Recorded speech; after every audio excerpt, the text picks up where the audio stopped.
Don't take it, don't. Don't take it, don't. Don't take it, don't. Don't take it, don't. Orland, welcome back. Michael, thank you. I am deeply aware that in addition to these conversations, there's an extraordinary experience taking place among you. And I'd love to harvest that at the beginning of the conversation and also ask a couple of people some specific questions. But Orland, I understand last night was a very deep sharing. Could you say a little bit about your experience of the retreat as a whole and what is happening energetically? I think with this, yesterday and last night, and maybe it started Friday night, was that I'm noticing a shift in how I see the world. So the point of view of what the world is and how it moves and how it evolves is starting to shift. And the conversation, guided by some of the few things that I grasp from what Orland was talking about, are starting to eliminate new possibilities, both for myself, but I also feel for this community. And I feel this land and Commonweal are looking at new ways of engaging in the world. And one of the questions that has come up for me is in this understanding of remembering and regenerating, as well as with the idea of how light and love is in the space between us. And the idea of how the next shrine, the shrine of faith, is becoming a guide. What does that mean for a place like this? What is our calling within that space? And in conversations I've had with others, I'm starting to see this percolation of how this gets integrated.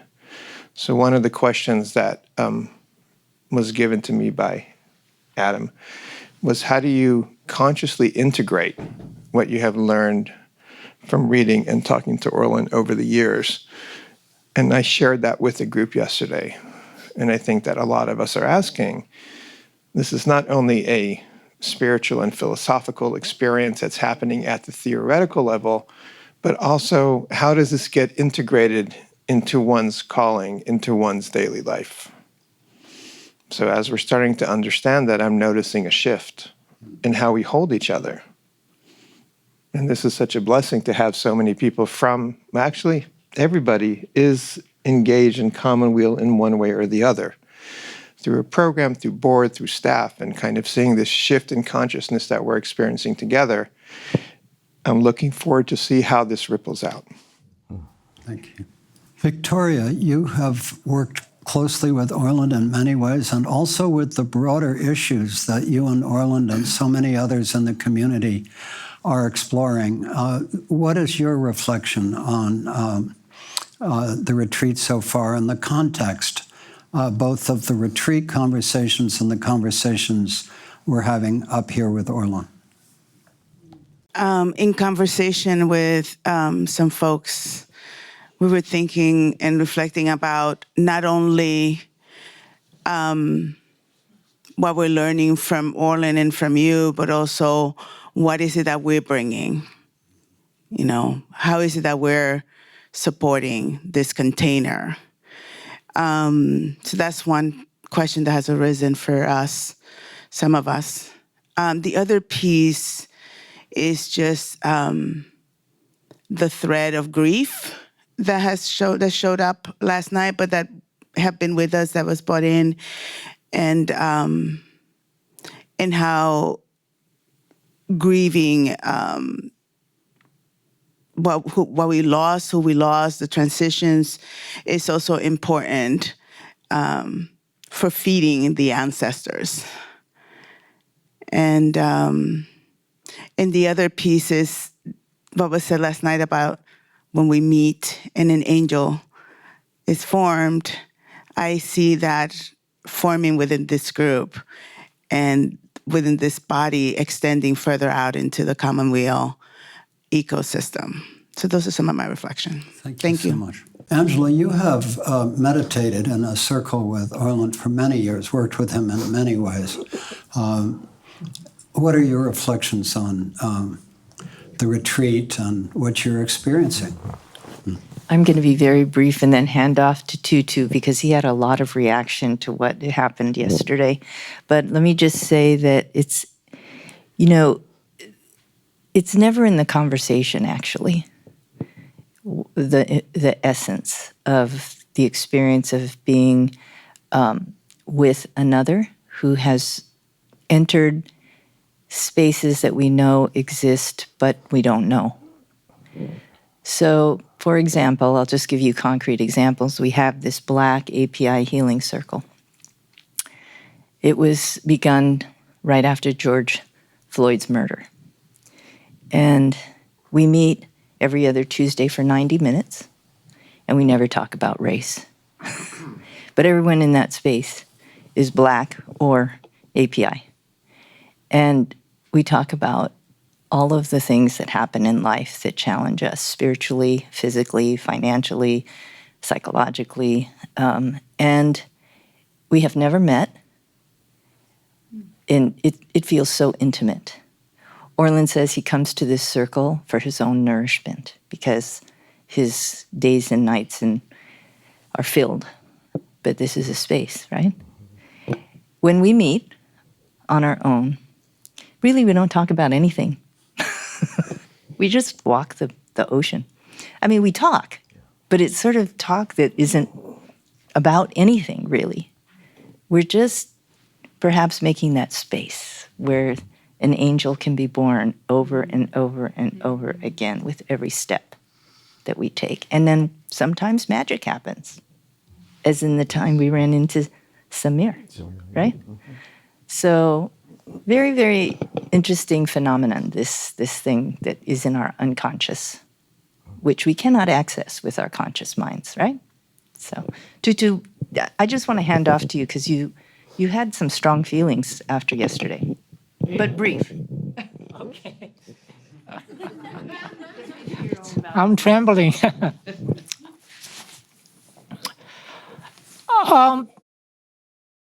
I think yesterday I was able to really glide into a very deep channel of time and space, which guided by Michael, And when you guide it so masterfully, it's amazing. I feel like I was tripping, I was tripping here, I was like, wow. Of course, in a normal time, when my mind was not there, I have no clue what Orland was saying. I always feel like it's very abstract, very surreal. What's he talking about, But I think that yesterday was the first time I really able to really take away all my unnecessary judgment or value upon what Orland's about, which is very similar. I visited him a few years ago to his home, and we were chatting, and there was a sunset light was casting his face, and I was moved to capture that. And then when I went home, I meditated 45 minutes, and we just finished that portrait. Didn't stop. It began within. And I thought that was some kind of original power, a shamanistic power was translated to me as another channel to manifest that, So I thought, wow. But I didn't get it. I didn't understand why that happened, right? But yesterday, two of your conversation and all the holding energy here, you brought in all this amazing energy, was communicated without saying anything, right? So moving some with dialogue or not, but ultimately, was pretty amazing. It made me really feel joy and blissful. Sean, your reflection?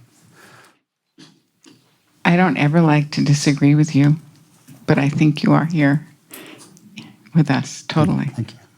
And that was felt last night.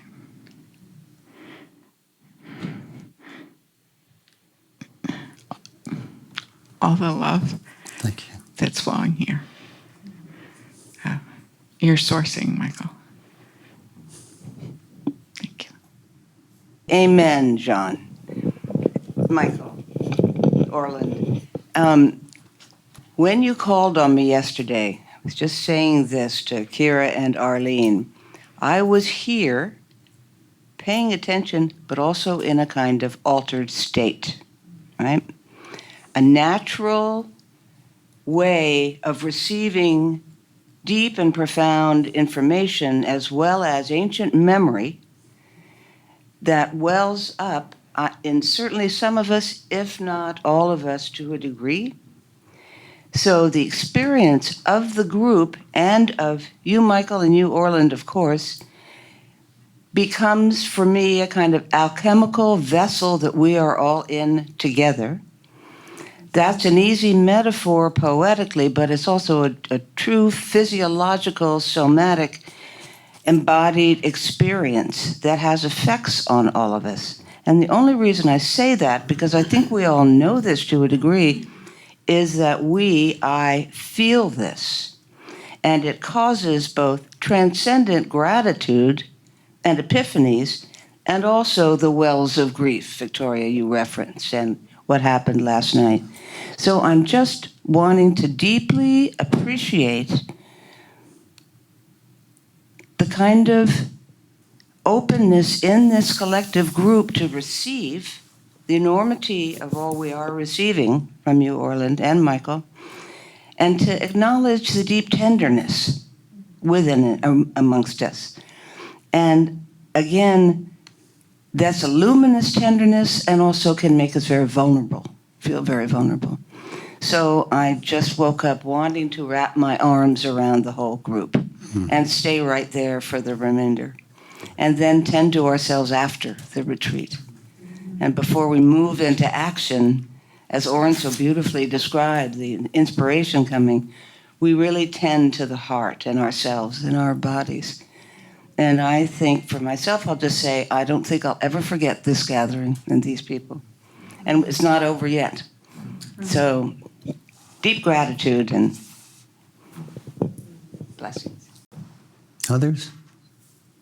Well, I'm going to ask my sister Lisa Sims Booth, who's had the courage to lead Smith Center for Healing and the Arts, which was founded by Barbara Smith Coleman and is dear and beloved to our hearts in Washington, D.C., and led Smith Center through COVID and is such a core partner on the Commonweal Board and makes these journeys out here to be with us, both on Whidbey and here, and is such a deep spirit. What are your experiences? I echo what others have said, and what keeps coming to me since I've been here and throughout last night and this morning is love. You know, love is the core of what I think Orland has been talking about. Love is the powerful next step that we all need to tap into. And I think our world is lacking in that very much right now. And so I think we've tapped into something this weekend that may show a way. We've already been practicing that in all the work that we do, the Cancer Help Program and the work that we do at the Smith Center. All we extend to people in need is love and community. And I think that this circle this weekend just has shown me like that deep power. I just looked at the message on my teacup, you know, the yogi tea, and it was about love.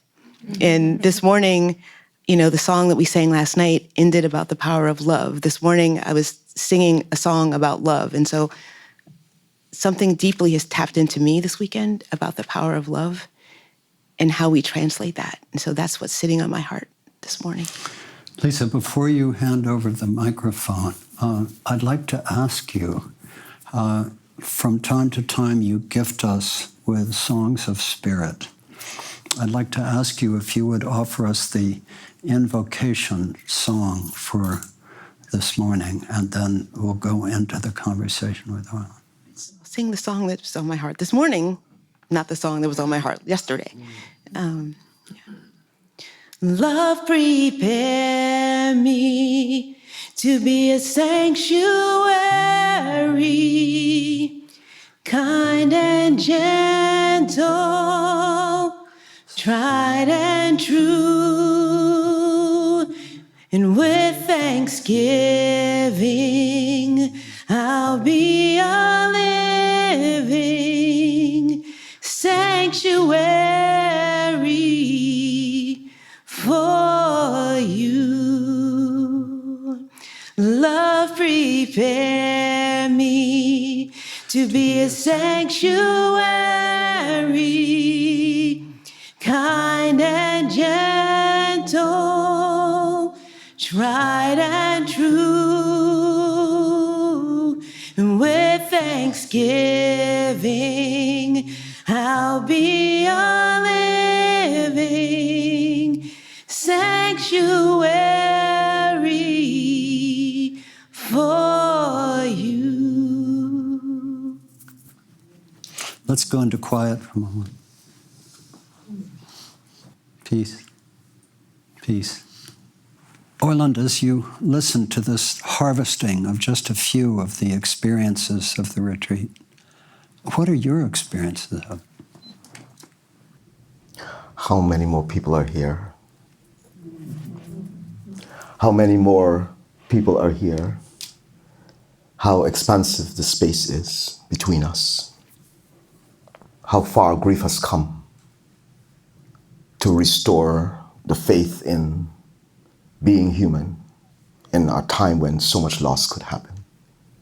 Where understanding is not about the mind, but the will that could be altered by trust.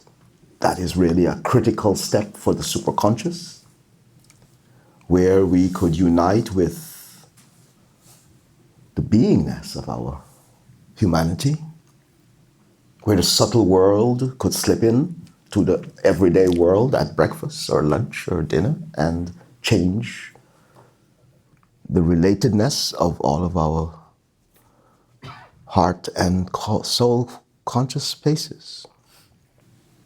Yeah. I keep experiencing a shift. You think something and then something else reveals itself.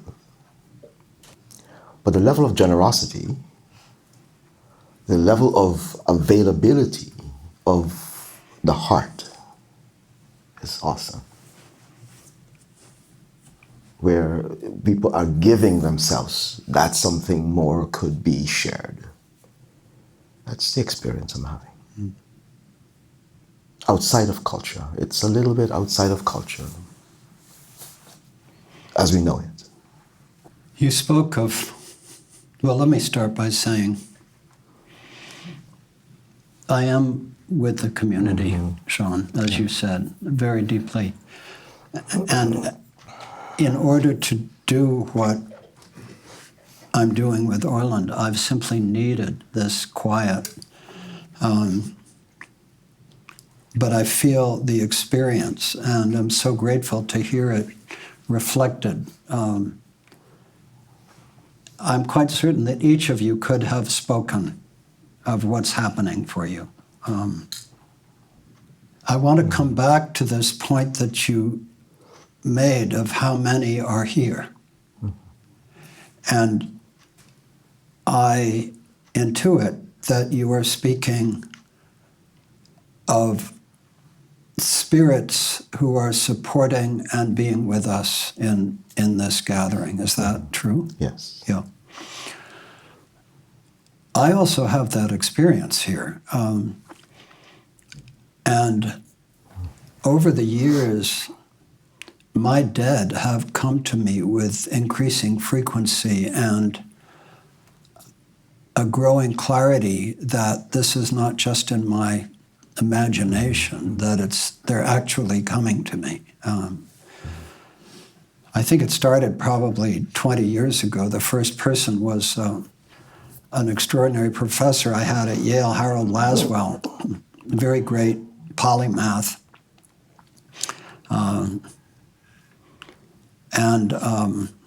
I was literally climbing the steps at Commonweal one day, hadn't seen him for years, and this very vivid image of him came to my mind just in front of me. And I had no idea what it was about. And then I flew to New York the next day, and a friend greeted me and said, "Did you hear Harold Laswell died? And there's a memorial for him at Yale." So I went up for the memorial. And that was the first experience, because I was agnostic as to whether the soul survives death. I mean, I thought perhaps it did, perhaps it didn't, but I was agnostic about it. And then over the years, there were more and more experiences of that. And by now, my dead are quite accessible to me. Not all of them, but many of them are quite accessible. Some come in dreams, but some also are simply present. I can call them up.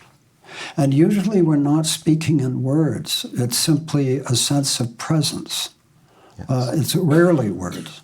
Actually, once in a dream, my father, who absolutely did not believe in life after death, and I was called to go to a hotel on some street in Paris, and I walk in. There's my father sitting in an armchair in the sort of open area, with his pad and making notes. He was a political philosopher, and he said to me, "I'm here to tell you that the other side is real." You know. So I've had many experiences of this, experiences that could be checked. Yes. I was up on Whidbey Island, where my friend Shoto Harada Roshi and his fellow monk Chisan had started a center that I'd helped them start. And Roshi invited me to stay in his little house, which was an honor. And so I would meditate morning and evening in front of his altar. And one evening I was sitting in front of the altar, and I saw one of the alumni of the Cancer Help Program waving to me. And I thought, oh, that's nice. Perhaps she has passed and she wants me to let me know that she's okay, because I sometimes ask alumni, if you pass and if you're able to tell me to come back, I would love to hear from you if that's something that you can do. And so I thanked her and went to sleep. And the next morning, she was there, but this time instead she was going like this. And I thought, well, she clearly is trying to communicate something. So I turned on my computer, and I went to our Cancer Help Program list, and I realized that today was the day of her memorial service. And so clearly she wanted me to let the other alumni and her family know of this experience. So I sent a note to the alumni list saying, make of this what you will, but I just heard from our beloved friend here. So there are checkable. It's not only there are checkable experiences. So I went from being totally agnostic, sort of 50-50, to 60-40, 70-30, 80-20, 90-10, 95-5. And I'm probably at about 95-5 right now, simply because I like to keep the possibility that it's all in my head, right?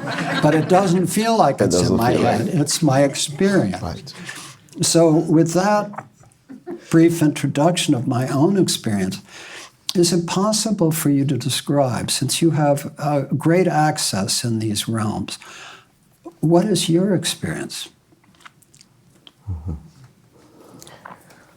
Yeah, as a child, I had to go to school by bus for a part of the time, and the bus will drive through a cemetery. So twice a day, I would be driven through this cemetery as a child. And it altered my mind every time, every day. Because it was a space that had so much presence of those who had crossed over and whose memory is engaged with in these tombs. Many times, I come into the awareness that they needed more attention. And it was my deepest interest to listen in those few moments if I could hear anything as the bus drove through the cemetery. I didn't know it was a calling, that they actually prepared me to understand the most complex things about our world. And the story of Lazar that's in the book was far more complex than what I wrote about it. Because I did not write about what I experienced as he transitioned over to the other side, in which I followed with my mind, my awareness. And we'll have dialogue on the other side of things. And one time I asked him, tell me more about what's happening. And he said, no, I don't want to talk about it. Because there's a certain honesty in their communication. They want us to be so true to ourselves. And if we're not, they don't communicate anything to us.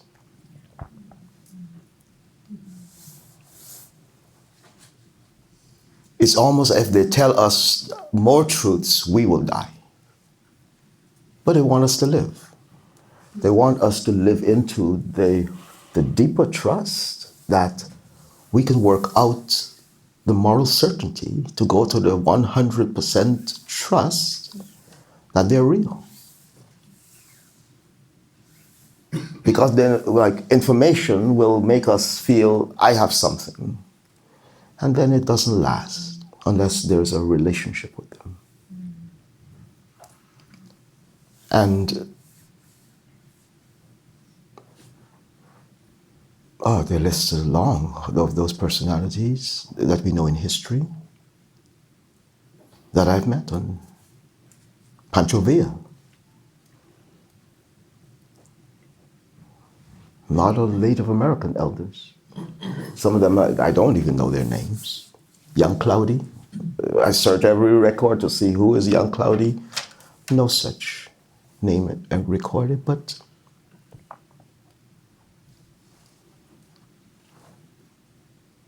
Mutwa's elder came to me in Los Angeles. And the protocol is, when we're working with certain things, if you ask their names, they have to tell you. So there's a protocol to communicate with the initiated dead, those who actually understand that they're dead and their role in the realm of the dead. And they don't give you anything unless you know the protocol. That what? Unless you know the protocol. So could you say what the protocol is? Again, in the heart. You must want a relationship with them. In the heart. To be true from the heart. But yes. What are the steps of the protocol? You experience this person. Yes. I mean, it's a very important question, actually. What are the steps of the protocol? To not be afraid. To not be afraid. Because your mind is going to be altered. Mm-hmm. Your perception of things will change. Mm-hmm. You will feel your own disembodiment. Mm-hmm. And then you have to be willing to be a being that is not just body and mind. Because they'll elevate the energy we call our soul. They peel away our perception until we feel a deeper awareness of who we are. So they're giving light, astrality. And the astral process reveals other levels of communications that we often can't get to unless there is that level of support. We call it initiation support. or imaginative support. And then the encounter would be, who are you? Because it's an important question for the stage in which they are, even if you recognize their unique identity. The question is, who are you? Because they have evolved since they've left the physical body. And they're in service of something in another realm that could support ours, but ours is not the priority.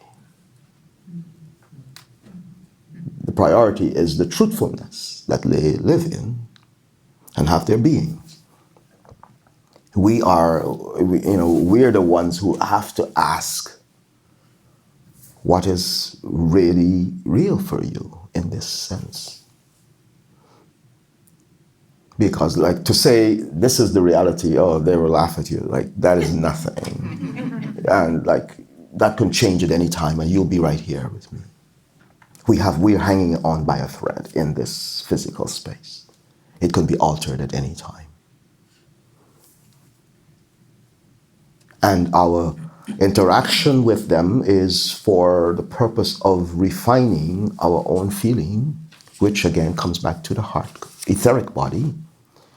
Can I truly mature my interest in immortality? Not the dead, immortality, which means it's right here now. In the being that we are, there are even physical cells that are immortal. When they die, they dissolve into light. They don't dissolve into matter. We have immortality in our physical spaces of life.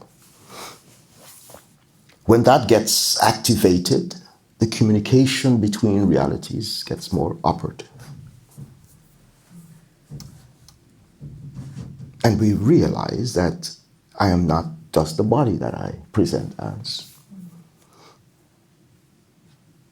But to cultivate it, to cultivate that body for the work with the other realm is part of my practice. And so this body was being prepared to deal with that reality since around 7 years old. And so I'm a host for their reality far more than this one. And so when Mutwa's elders came, the ceremonial guides that we were in asked the protocol, who are you? And he said, I'm not going to tell you. I'm only going to give you the first letters of the name. And so he mentioned it, and so I took the first 3 letters and I called South Africa and told Baba Mutwa what had happened. And he said, this is the happiest day of my life. And I said, well, why so? He said, for such a high elder to come to you, meaning that it is time. And he said, well, what did he tell you? He said, well, he told me he was just here to give me something that he had before he died. And again, Credo started. There's a kind of laugh he does, which is like all the way in the belly, you know. That this reveals a communication that hasn't happened for a long time.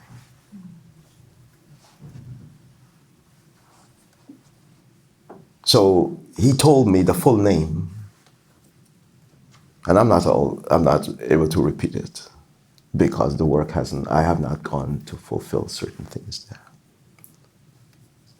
But this was one who he was a high priest to King Shaka of the Zulu nation. And part of his work was to carry and structure the collective consciousness of the entire continent of Africa. He would run from one country to the next through the astral belt, just move like the animals do in their migration, but at a speed in which he could appear in all the countries, at all the shrines, whenever he wanted. His hut was the hut for the star wisdom, for any time in the world, he could initiate those for seeing.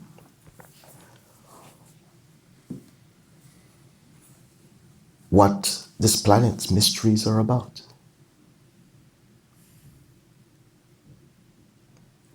And what still has to be recovered by creating what we're talking about, a moral center for communicating with our dead and the realm where these other spirits have their being.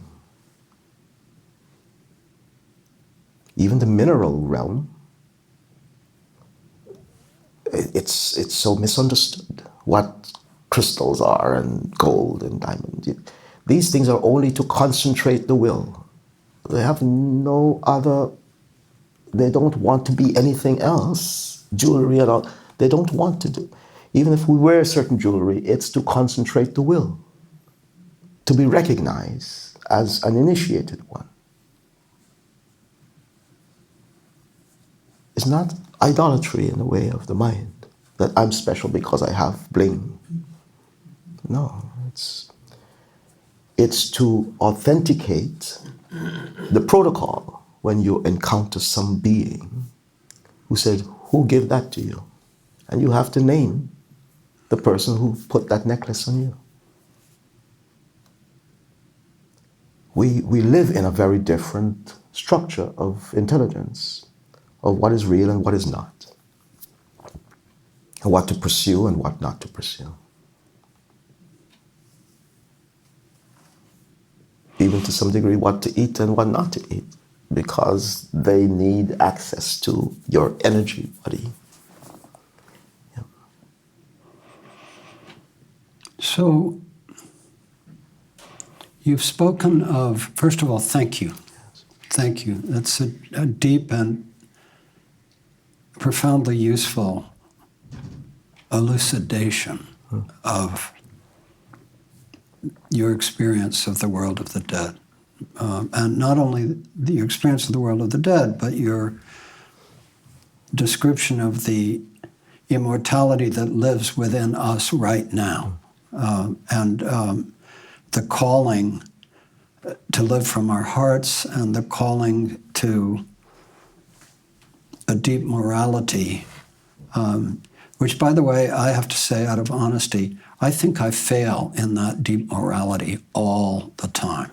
I just want to say that. In other words, I'm very aware that I always describe myself as a radically imperfect human being with a few useful skills. That's my self-description, all right? But I mean it.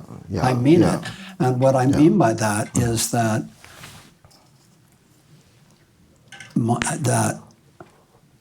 I am very aware of the light that comes through me, but one of my teachers, important ones, Swami Satchidananda, used to say that gold, to be useful, has to be mixed with base metals in order to be strong enough to be shaped, all right? And so I'm very aware of the base metals that make up part of my being. And what has enabled me to do Commonweal and to hold the work is not only the light, but also the earth qualities, right?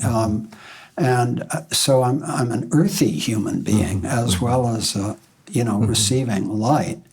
But I was schooled in, or perhaps schooled is the wrong word, but I really understand not only love, I understand power. And I have worked with power all my life. Yes. I've worked with power and wealth. These have been building blocks for Commonweal.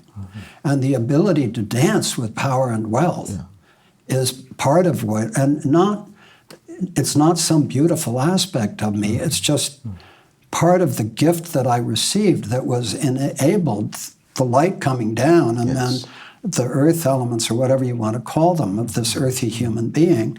And so I was able to hold, the realities of the challenges of working in this world at this time, and the incredible delicacy of the dance in this incredibly polarized period of time, of at least in my view, keeping Commonweal true to a mission that is transpolitical. You know, Yes, I could talk about all of that. But the point is that in order to do those things, I feel that I operate often from a place that is below who I would be if I surrendered it all and just said, you know, I'm just going to be with the light. At this point in my life, I'm just going to be with the light, you know, and people have suggested that to me, you know. You've done enough. I had a friend of ours who gave me a reading from the Akashic Record, and he said, you've completed almost all your contracts, and you can stop doing, you can just be, right? And I think about that, and I think, okay, that's his point of view, and he's an elegant, wonderful human being, and I appreciate it deeply. Yet, I feel I'm here to serve. Right. And I feel I'm here to serve as long as I'm useful. And I actually would rather die in the harness of useful work than perfect myself by surrendering the need to do real work in this world. So I'm asking, since you know me and wish me well, I'm asking your counsel. I mean, you know, not that I'll do what you suggest, but I will give it some careful thought. You know, it's this conversation space is a part of a bigger reality that we share. Right. Because when we did the spiritual biography, we were not just talking. No. We were entering into the field that we're talking about. And you have made an important, you have been an important guide in the exploration of that edge of power. Because the way you read the book yesterday as well, you cognize factors that only a developed mind can do. When it's a developed for power. Because there are other people interested in this book. And they still ask, are there codes, are there things hidden? And yes, there are many codes in the book. But not hidden. They're right there. You have to learn to read. How do you read a book that is when nothing is there? For me, nothing is here. Nothing. If I concentrate here, my mind goes somewhere else. And I could write what I didn't write before, or read what I knew wasn't prepared yet to be said.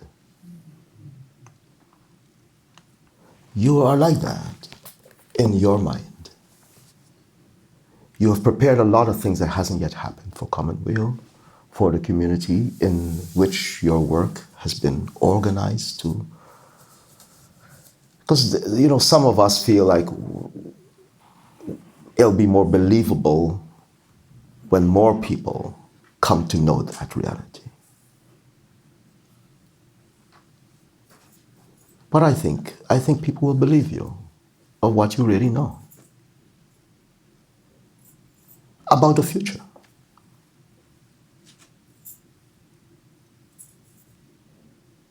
Because we're you know, you know the and this is the critical thing about those. I'm talking about power.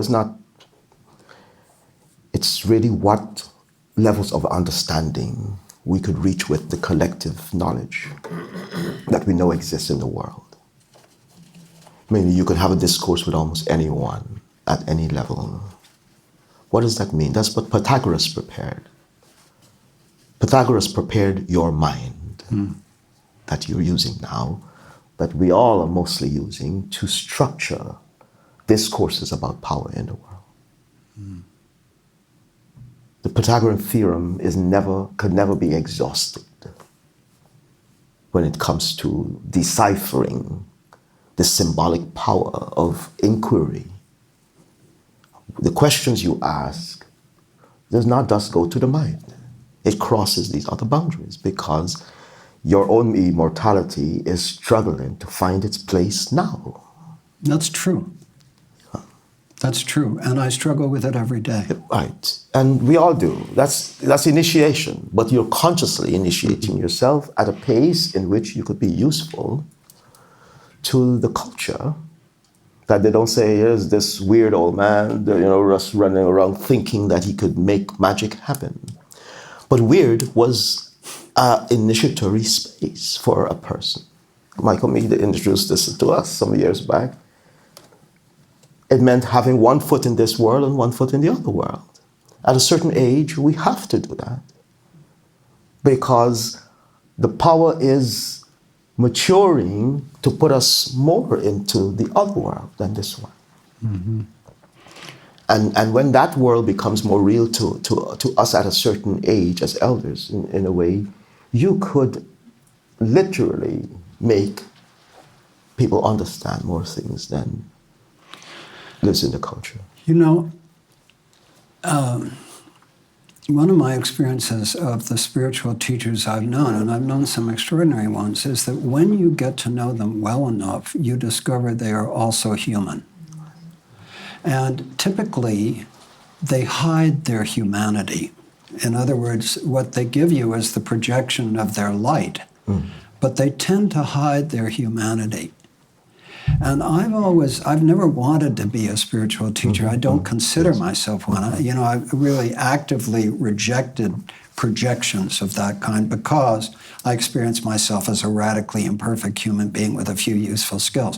And I prefer that persona to the persona of the guru because the guru or the teacher is going to disappoint you at a certain point. They're going to disappoint you. Their humanity will leak out in some way. Whereas if you say to people, look, I'm just me, I'm useful, I do experience the living Christ, the energy, whatever you call it, Krishna, Buddha, Christ, whatever, spontaneous co-arising, whatever you want to call it. I do experience that. Yes. I do experience myself as a vessel of that. But to me, the extraordinary thing is not that energy comes through us because we're perfect. It's because it comes through us because we're imperfect. Yeah. As Dame Edith Sitwell said of William Blake, she said, he was cracked, but it was through the crack that the light came, right? And then Leonard Cohen borrowed that line. Right. He was cracked, but it was through the crack that the light came. That's my experience of myself. Yeah. It's like I get to be fully human in this world, with all my faults and all my blemishes. And yet the miracle is that I am permitted to be useful. Right. Yeah. So the mortality and the everyday sense of self is actually really important, as you shared. Initiatory wisdom is not to be perfect, it's to be disciplined.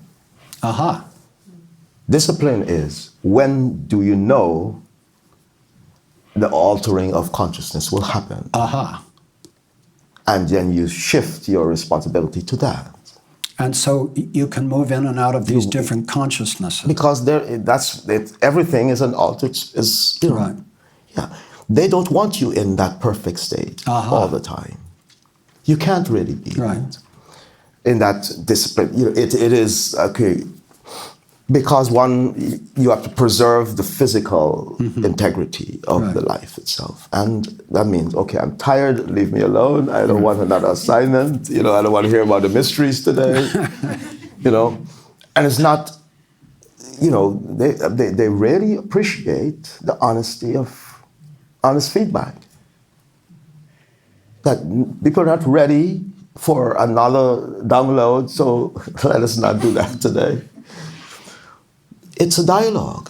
The entire cosmos is a dialogue. And what matures in it is their understanding of how far you can go with what they give. And they trust that part. Not so much asking for more and more and more, and then you see that it's actually causing harm. So the imperfection is actually important. That's very helpful. So let's come back to this question you've said, actually, while you've been here and in personal conversations we've had, that the last few years and even the last few months have been a time of great opening for you. Yeah. Could you describe the opening? Well, I struggle with what we call the pandemic. In the medical model of what emerged in it, to identify a pathogen and a response to that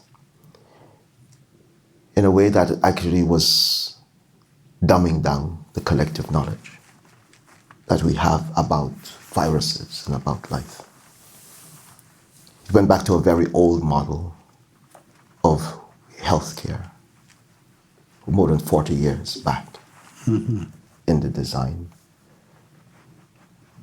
We had matured the awareness in science and practice that even how we treat a person who was infected could be done differently. There were so many power moves in it that I think the culture did not get the support to come to a place of a deeper agreement around our own collective well-being. So, with my experience and knowledge in medicine and science, I saw where the gaps were. But also that there were treatment modalities that had come so far in making it possible to be immune to this process. I'm particularly interested in this because I have been tracking COVID very carefully for years. A squirrely little website that I developed called COVID Strategies, where I post all the time, including a lot of stuff on integrative medicine. So I'm particularly interested in your statement that I would love to explore what your recommendations would be for people to develop immunity, whether relative or complete. And I absolutely believe we can do that. I have many friends in integrative and functional and intuitive medicine who do that work. So I'm particularly curious, since we've talked about medicine in the past, what are your recommendations for developing resilience? So we're now moving from biological medicine and science to cognitive medicine and science. Okay, well, I'd like you to take it wherever you'd like to take it. In other words, I don't want my question to deflect you from where you're going. So where science is now, it's a cognitive state, because we can prove one thing or next based on the cognitive model we use, right? So whether it's a wave or a particle, the physics saying there it's both. Now the critical thing is whose intention reveals the appropriate use of the collective knowledge, because this is really where the mind, as we practice science of the mind, the belief is not useful anymore. To just believe something is not helpful. The inquiry now is, how do we know? How to experience the knower. And can the knower move itself, its will, its cognition, to a higher level, where we don't know? So this is a creative act. All artists goes to where I don't know what I'm doing, but I'm doing it. It's an intuitive level. So the intuitive plane now, where different pedagogies must go, have to overcome the tendency to manipulate consciousness only to serve the power interest or the self-interest of being a knower of something. The science within the construct of our contemporary power dynamics is actually causing harm. So I'm particularly interested in what you're saying, that when I began to ask you about where you are now, and you said that you've been very deeply taken with the pandemic, where it takes you. I've just said where it takes me. So it takes me into the end of resilience. What practice did the world choose, given the fact that we had to separate from all of the normal factors of our lives? And it came into our discourse last night, how many people died that we didn't even get a chance to honor in grief and memorials. But did it become acceptable that that many people can die and then we can just go back to doing what we did? This was really, for me, the big question. To make that scale of dying normal is a big problem. That no one held accountable for how many people lost their lives. If this was a war, there will be people looking for war crimes and all kinds of stuff because of the impact of the very culture in which dying happened. We lost significant parts of our culture. And not only that, there is a huge excess of deaths beyond those that are accounted for. Right. A huge excess of deaths. Yeah. So for me, I wanted to make sure I understand that this is not to be normalized. No. And that people would just accept distancing from the sensitivity forces that are maturing our interest to create another level of awareness and well-being by moving to the collective superconscious. Beautiful. And this is so the pandemic gave us both. Like anything, when something is lost, something else comes in. And what's coming in is the fact that we could, in a way, experience a closer connection to each other. Well, it's there. That's beautiful and important. Yeah. Okay, so that's one of the things you've been reflecting on. And let me just say, I've really deeply heard that we can't normalize the losses, not only the deaths, but the diminishment of so many people, the diminishment of healthy young people, of, just the diminishment is extraordinary. The deaths are only sort of the tip of the iceberg. Yes. And here we have this thing, whether man-caused or natural, where it's been handled terribly badly, and it's with us. Yes. And your point, which I think is so powerful, and actually in all the time I've been thinking about this, I haven't allowed this to come in deeply, but it fits completely with our cancer work and everything else, is that here is this immense global wound. And this wound is not only a wound, but it's an opening. Mm-hmm. And it's potentially an opening to the superconscious. Mm-hmm. So how do we pursue the opening to the superconscious that the wound of the pandemic offers us? Right.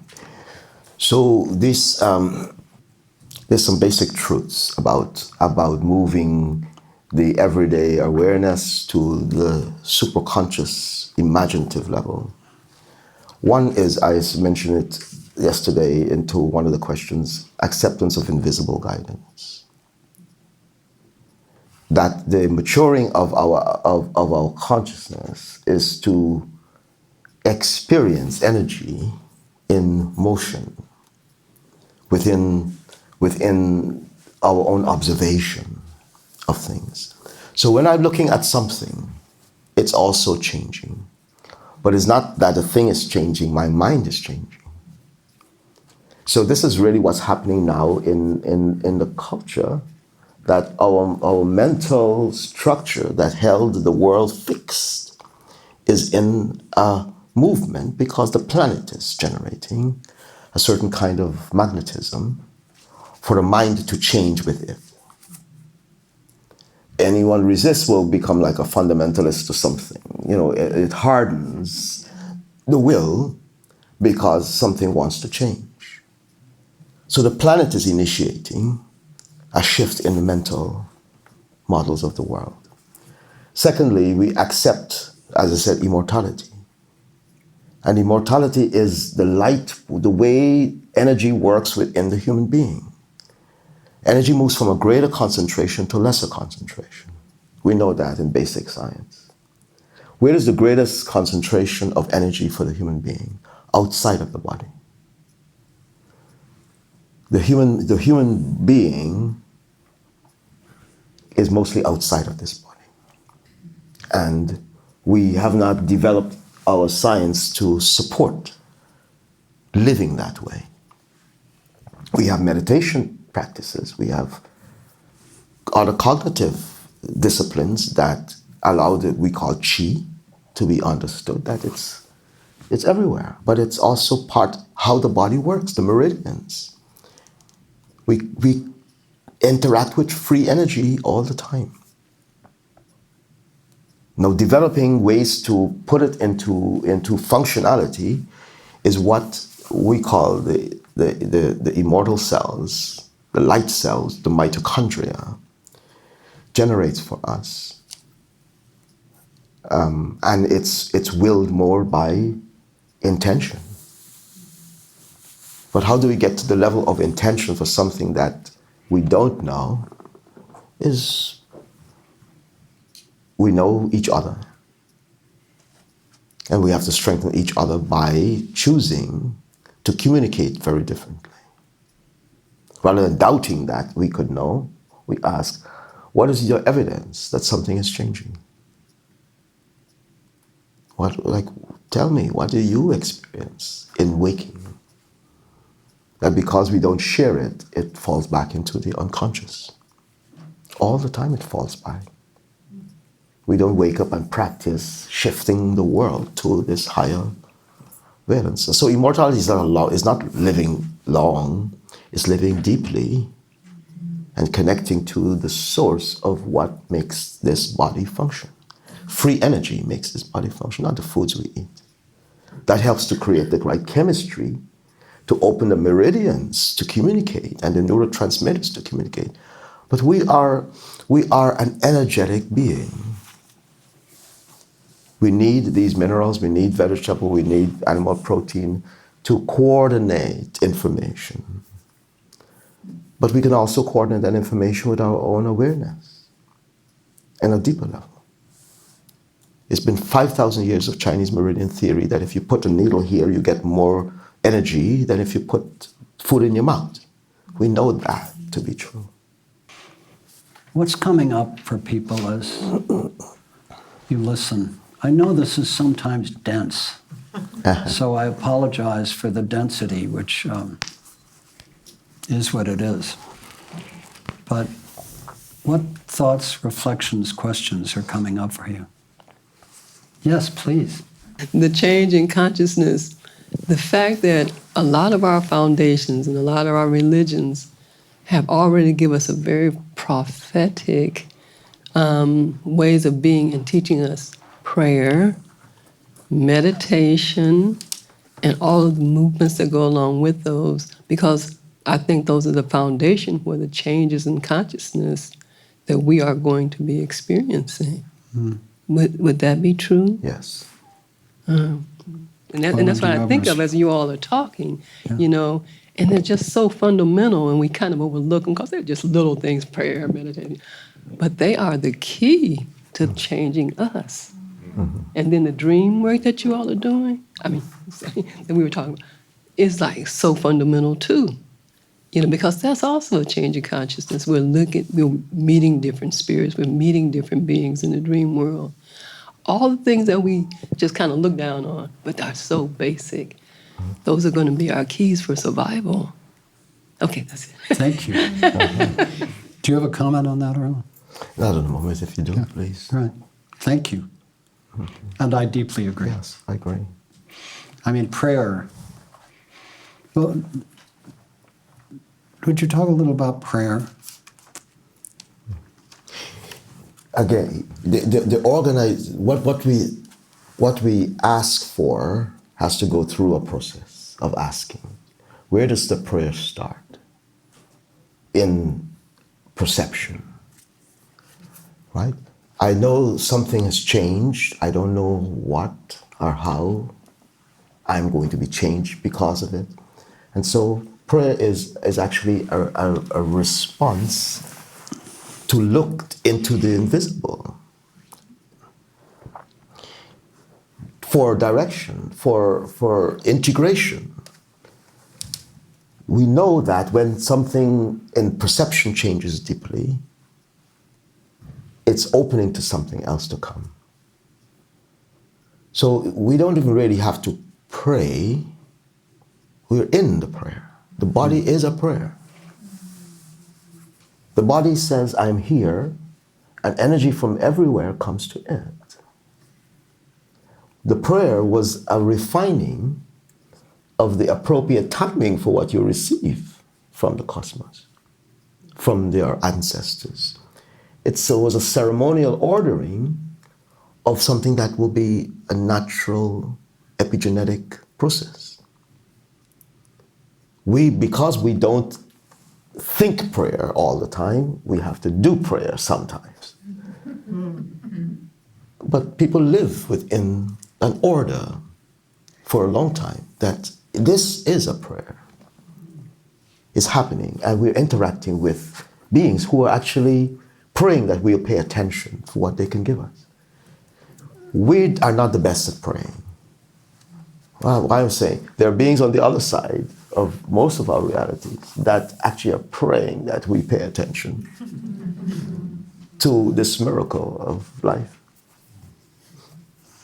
You know, I love the Sufi Islamic vision that our prayers go up to the imaginal world and they are met by the messengers or angels that come down seeking to contact us, and it's in the realm of the imaginal that our prayers come up and the angels come down, or the messengers come down. Yeah. Does that coincide with your experience? Yes, and Meister Eckhart put it, the eyes through which I see God are the same eyes through which God sees me. Yes, beautiful. In a way that sense perception has come out of wisdom. Mm-hmm. It's not to separate us, it's to actually unite us with a larger reality. Mm-hmm. But because of the different levels of initiation that has happened in different civilizations, we now have to re-engage with our free will to put the body back into the order of life. Because the body fell out of it to individuate the willpower to be able to know some things about the mysteries. It's not a mistake that we arrive at a time in the world like this. But we did not accept all the gifts that came along with evolution of consciousness. We could have been further along in meeting our time. Other reflections? Yes, Catherine. Orland, as we go deeper listening to you and trying to absorb and understand, could you say something about what this is not? Right. So all of us have studied other systems of understanding, spiritual systems, religious systems, psychological systems. And one of the things I find myself doing is trying to relate what you're saying in some way to what I already know. You know, you've used words like mystery, you've used the word God occasionally. And so you're talking about what it is. Can you say maybe what it is not? Or can you help me relate to theology as I might have known it otherwise? Yes, appreciate the question. What this is not is another religion or even another science. This is really about our inheritance. This space between us is an inheritance. It requires that I host you and you host me in a way in which another kind of communication will emerge. It's prepared in us, but we have to give it freely. We have been acculturated to want my knowledge to work for something in the world. This is where the knowledge is actually working. Not for the world, but for the human being. To exit the world that holds us in imprisonment. It's to overcome our sense perception that the world is finished.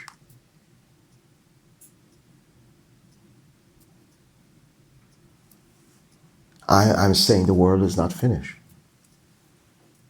And there's no knowledge that have reached the full potential of the world. And no religion that have replaced the deities that created the religion. So we believe in the religion, but not the deities that govern them. Because we are their religion. Let me say it again. We are their religion. And they're praying for us to do the best with being human because it fulfills something that only gods could use.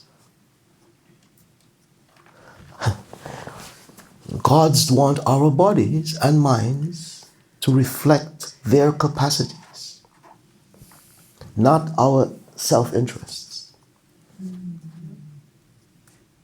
We are their religion, and they are praying for us to become something that only gods can use. Yes. Our will.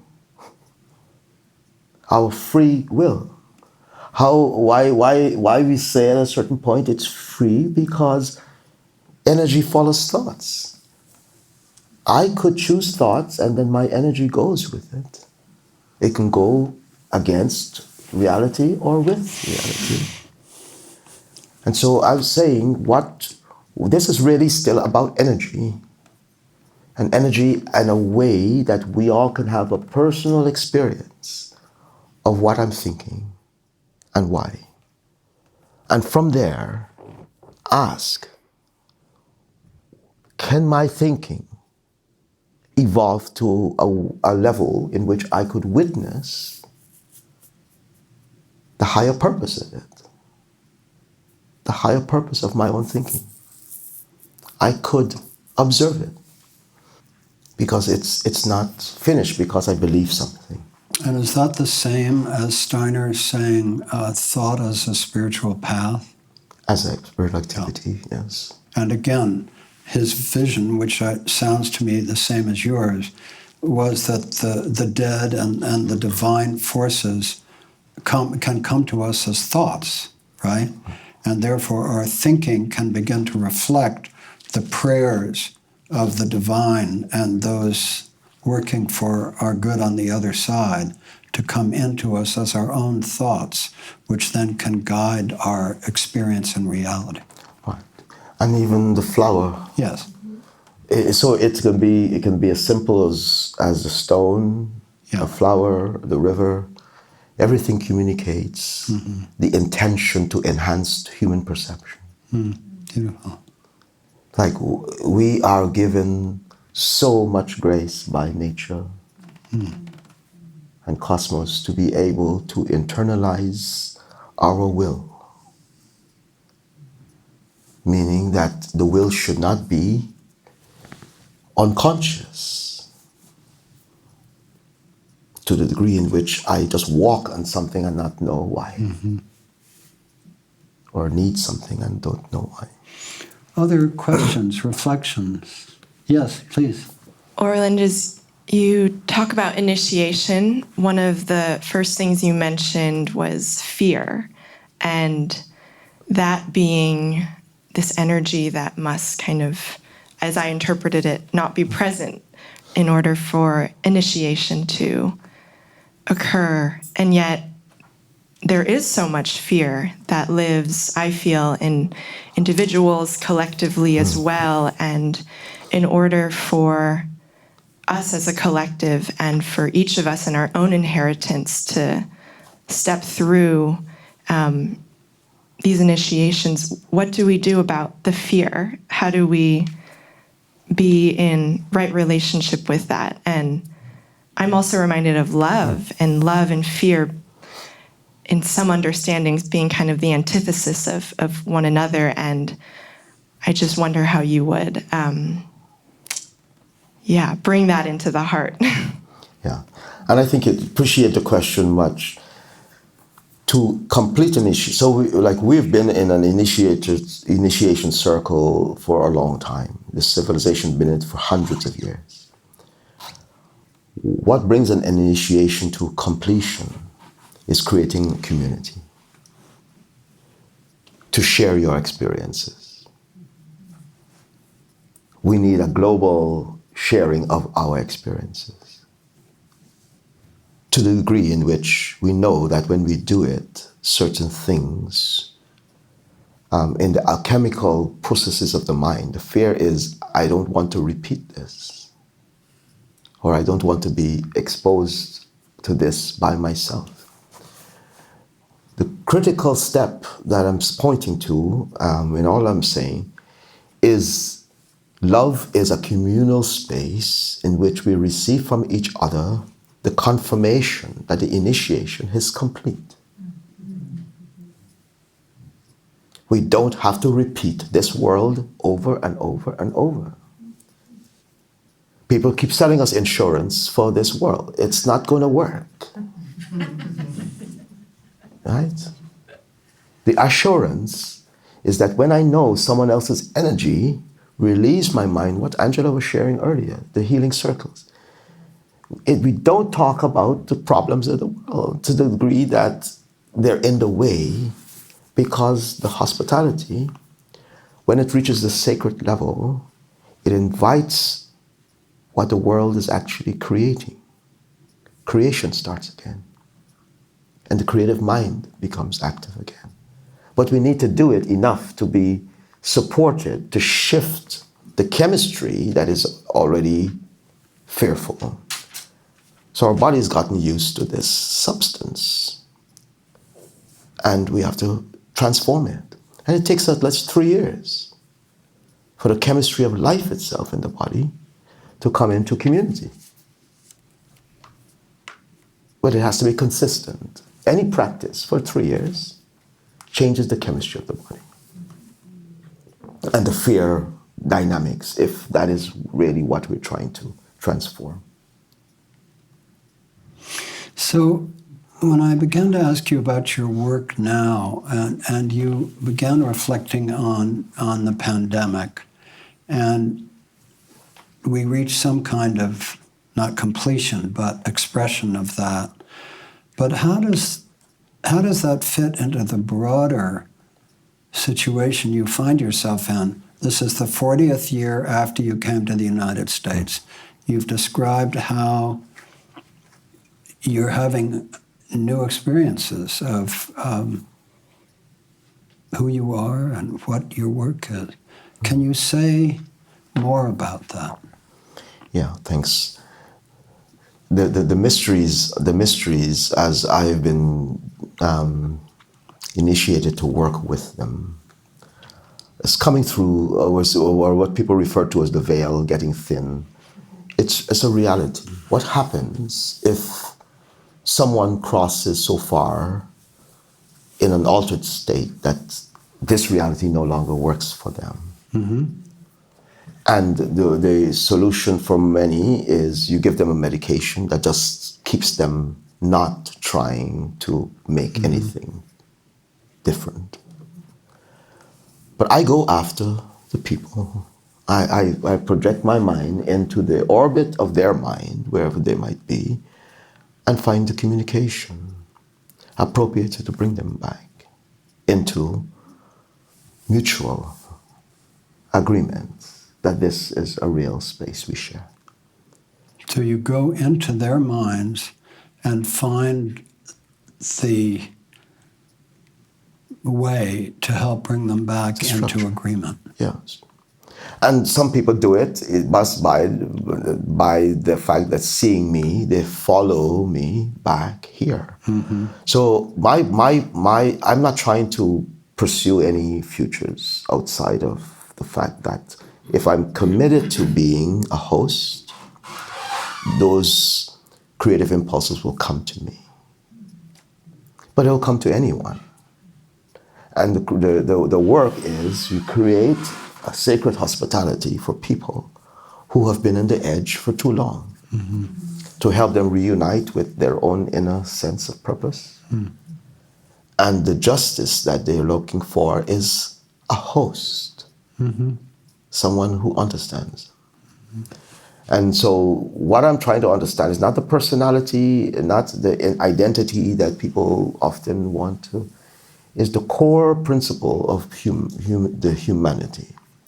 At the center of the human being is faith, an enduring effort to be here, to integrate all of the complexities and opportunities and fulfill something mm-hmm.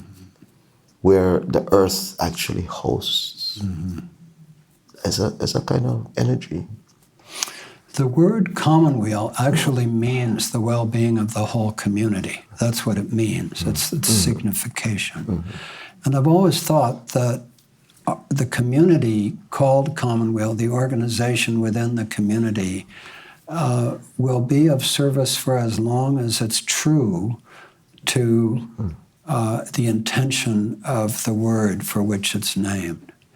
You have been gracious enough to be with us often in our journey here at Commonweal.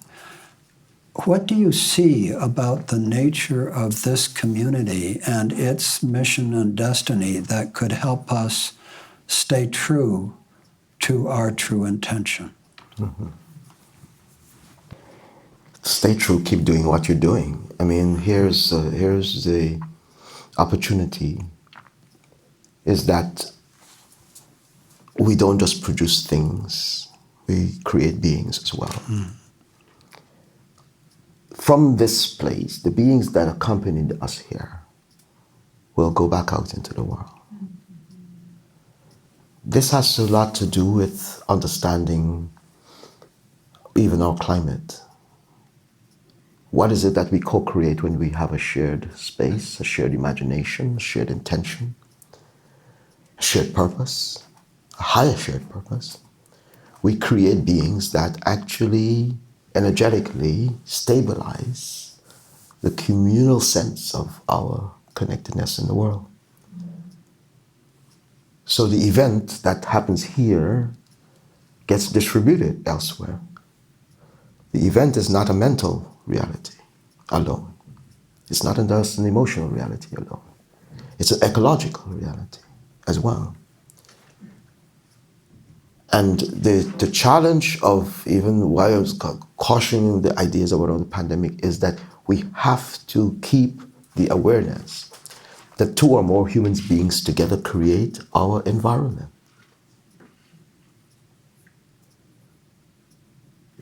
I'm advocating that a human being has a role to play in other spheres of our planetary integrity. And if we go back to the earlier myths, even as far into the Greek culture, in the Sanskrit culture, in Egyptian and Chinese culture, the core principles of most of the practice is a large environment. Is what? It's a larger environment. Yeah.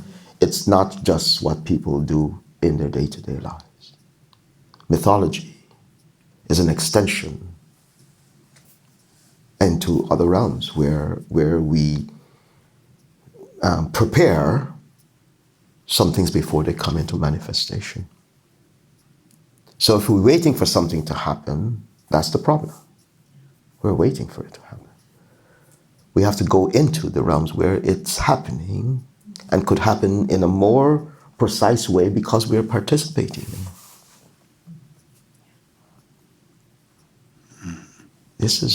I'm saying that the human thought is a spiritual activity that support beings to organize their collective intelligence towards world creation.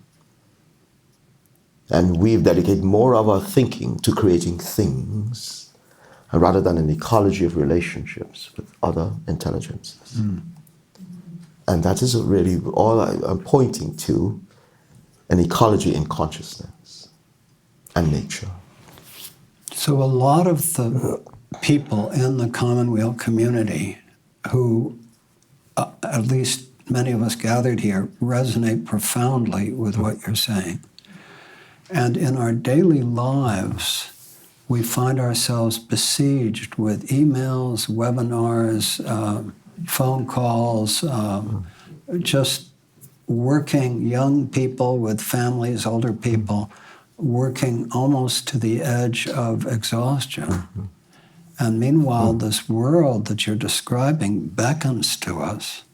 And at the same time, in our efforts to do good, we exhaust ourselves with our engagement with these technologies. And here we are in this moment not seeing a way out. What would you suggest? You just answered the question. Just suspend some of it for a little while. So, the technology is actually an artifact of our dispelled emotional life. It's our own astral bodies that we're interacting with. Right? Electricity, magnetism, and light is best organized through sense perception, not through a technology.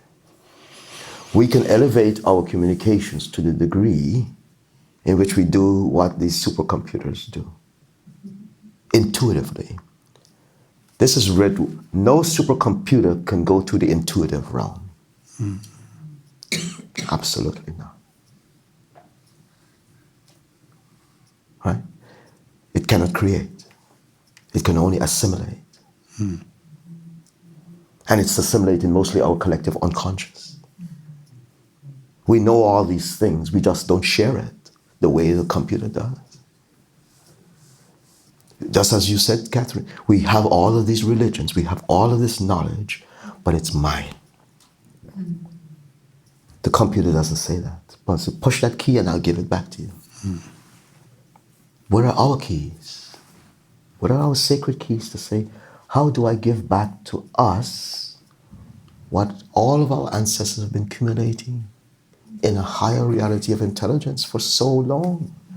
It is far more elegant than the computer. These elders that I've been can project a hologram of our collective dreams and we can watch it, just like we watch a movie. Concentrating the astral projections we make for next week and next month, all that is astrality. There's nothing like tomorrow. It doesn't exist. It's astral projection. And what happens, we organize it to happen in a certain way because everybody wants to play the game of tomorrow. We've convinced each other of a whole lot of things that are not true. There is no tomorrow. There's eternity. All the time, every day. And we could enter it and make a better tomorrow from it if we choose. It's a ritual, like all rituals. Tomorrow is a ritual.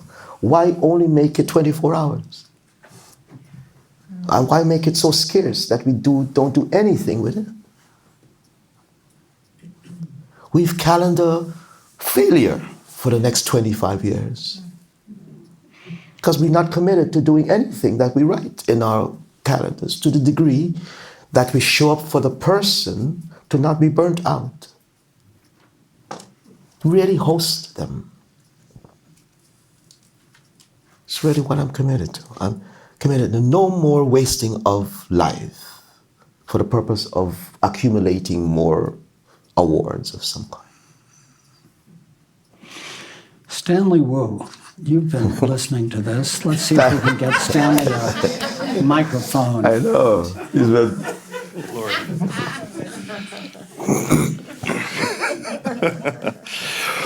This conversation speaks to me.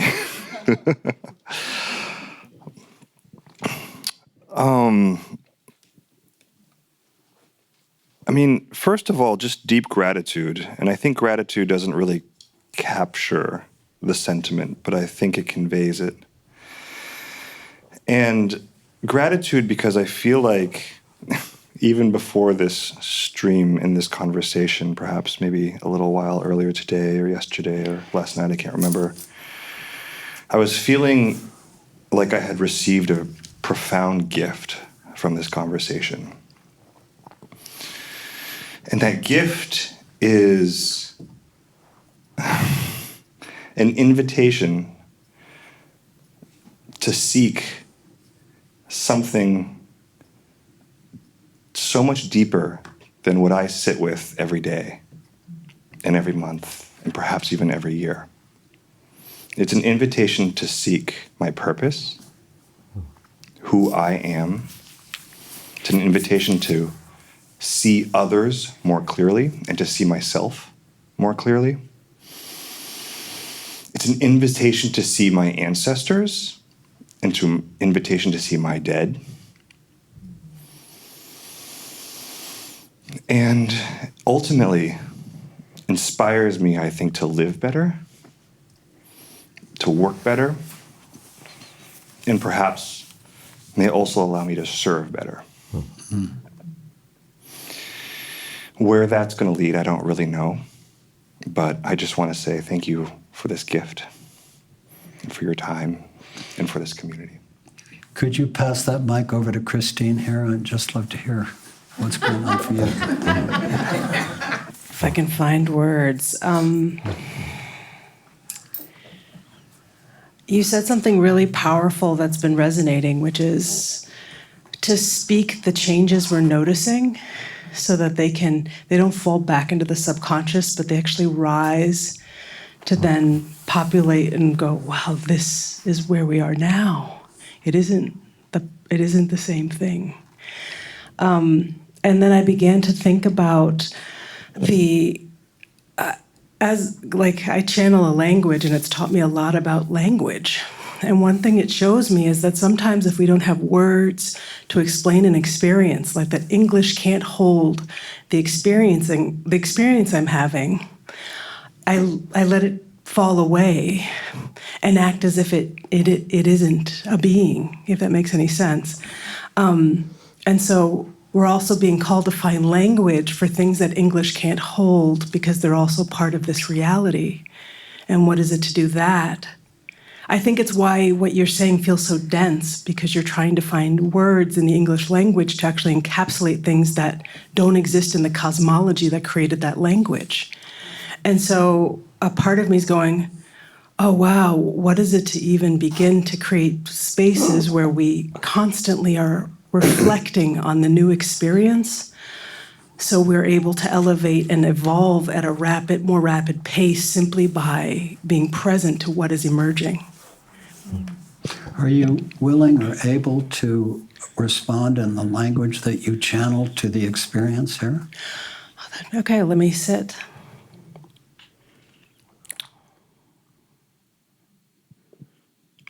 Deo cho'okoiti. Jini iti au omada, jau osi iti anu kumbao utawate. Yau yu ushuna no matakai. Bayeni iti au cha asa adwa anawa ke. Ya yu ushushua na galu tawote na daoshe. Bayene ika oj ansi idia ata o yata. Suyun di icha aldue. Na tua kaja aune me adia ose na de te pe ejonde. Ish icha aldu. Ne iki anidia ose. Badoa ti inya di pishi itianu. E yita oguna a ebe ete echa olte ne. Kaatse itia ame. Yayuni itiasa atacha aot hamadu.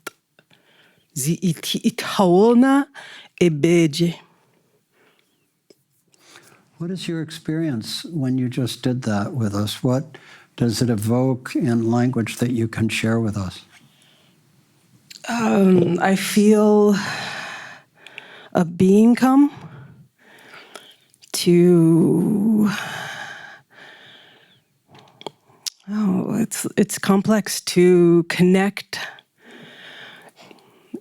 This being is speaking from an ultra consciousness, if that makes sense. And it's bringing in layers to speak to something ancient in us, like in the DNA level, that knows exactly what it's saying via feeling it. Like the cells know. And it's not meant to be cognized. It's meant to be felt and then let it become, because it's so much information, that I can, because of the way the cosmology of growing up in the United States is so limited, it's so hard for me to hold the levels of information it's giving. I can't always share it, if that makes sense. Thank you. Orland, as you listen to Christine's offering, what was your experience? The description is exactly what I experience, even speaking English. It's not my preferred language. Mm. I don't have a language what I cognize. Mm-hmm. So I have to speak it in English. I could observe it and what it could do, but we're not in the acceptances quite strongly for what the stars will speak.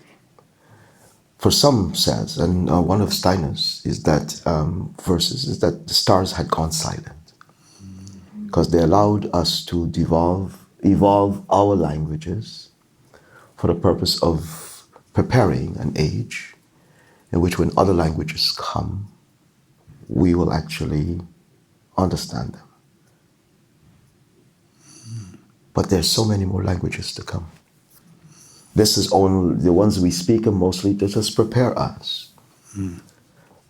There are cognitive states that are not only languages but pure pictures, pure phenomena, noumena. They just give you to do. It goes to your will. It goes to your understanding without any interpretation. Mm. Yeah. But it's I listen to it and trust the speaker. Mm. It's not like I say I don't understand you. I trust the speaker who's speaking it. To build an understanding, we trust the speaker. Most times, I don't understand even what I say. It doesn't matter. I speak it because I have to make sure it comes into reality. And then hopefully there are people who trust me to say, what did you say? And clarify it. Like we can go back and forth. But it's not because I said it, because you heard it. So the critical thing about hearing a language is that it makes the language more possible to be spoken again and again and again. As we come to the end of this session, and then we have one remaining, thank you so much, Christine.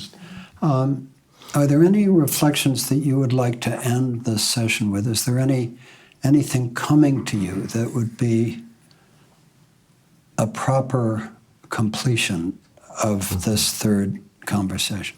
Yeah, I want to thank you for sharing your gifts, because it's not often people share that they have a capacity to really understand power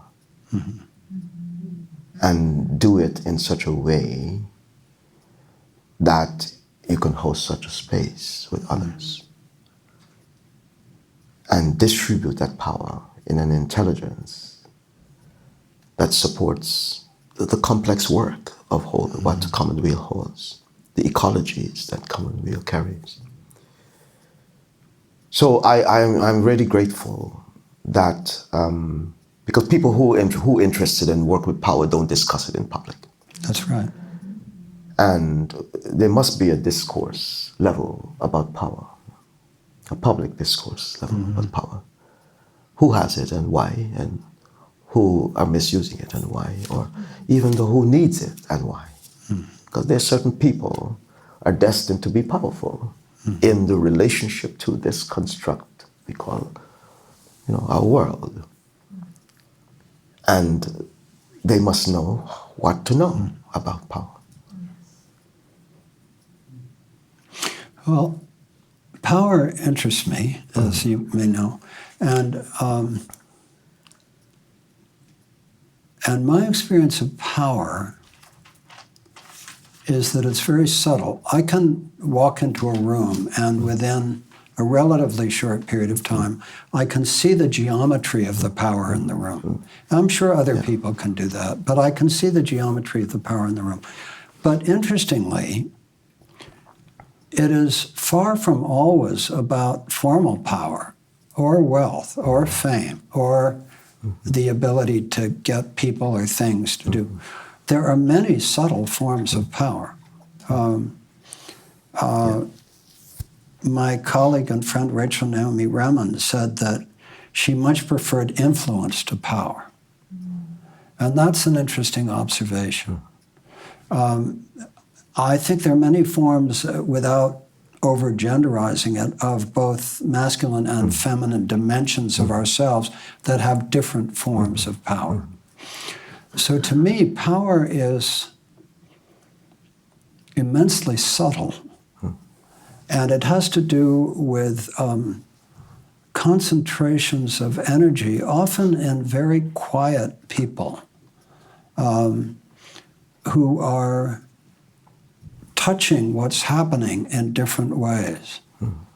So I would say in the Commonweal community, there are quite a few people that would not self-identify as, quote, having power, who nonetheless have great power. And so when I speak of power, I'm not speaking of formal power. Actually, I find that many people who hold formal power don't have much power, I'm talking about the energetic flow of what creates community and what expresses when deep earth energy and light energy come together through the heart through a will that has been surrendered to the divine. That's what I'm really talking about. Yeah, I get it, yes. And I would add, in my practice, we nurture power. Yes.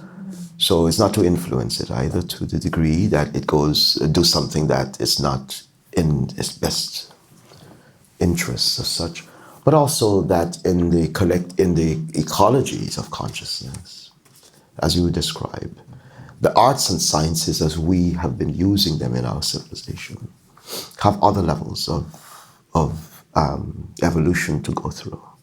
So imagine what it could be to integrate again the mysteries, the greater mysteries, into the collective knowledge of all the religions, of all the sciences, of all the philosophies. There's something else that we have not yet done, is agree to the higher purpose of that, higher shared purpose of it. because the intellect has only known its personal pursuit of power to the most. And it's really how we are educated to perceive it. Our knowledge is for us to become more powerful. And I take deep interest in the subtle spaces where someone with mental illness has more knowledge in their experience, in which they can cross over into someone else's thought life because there's no doubt about their capacity to communicate. And they share what we think. And because we don't listen, we don't hear that they're sharing what I'm thinking.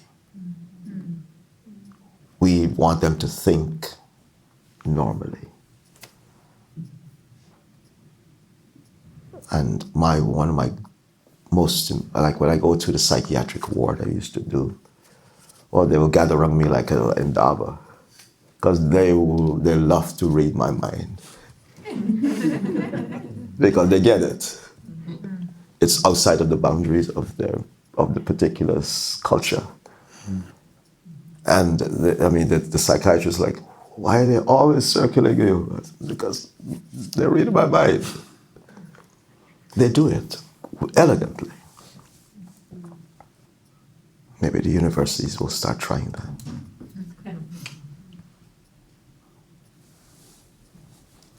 Let's go into quiet for a moment.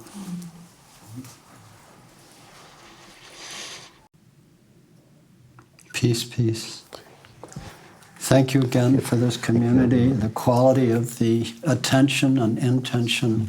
I want to thank Orange Schlossberg for his leadership of Commonweal. It brings tears to my eyes to have found someone to carry the work on of such beauty and gifts and skills, and to have brought us together here. I just want to thank you. Thanks, sir.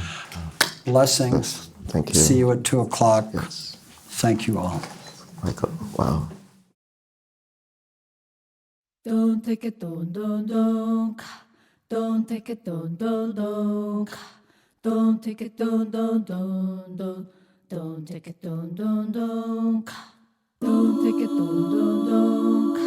Don't take it, don't. Don't take it, don't.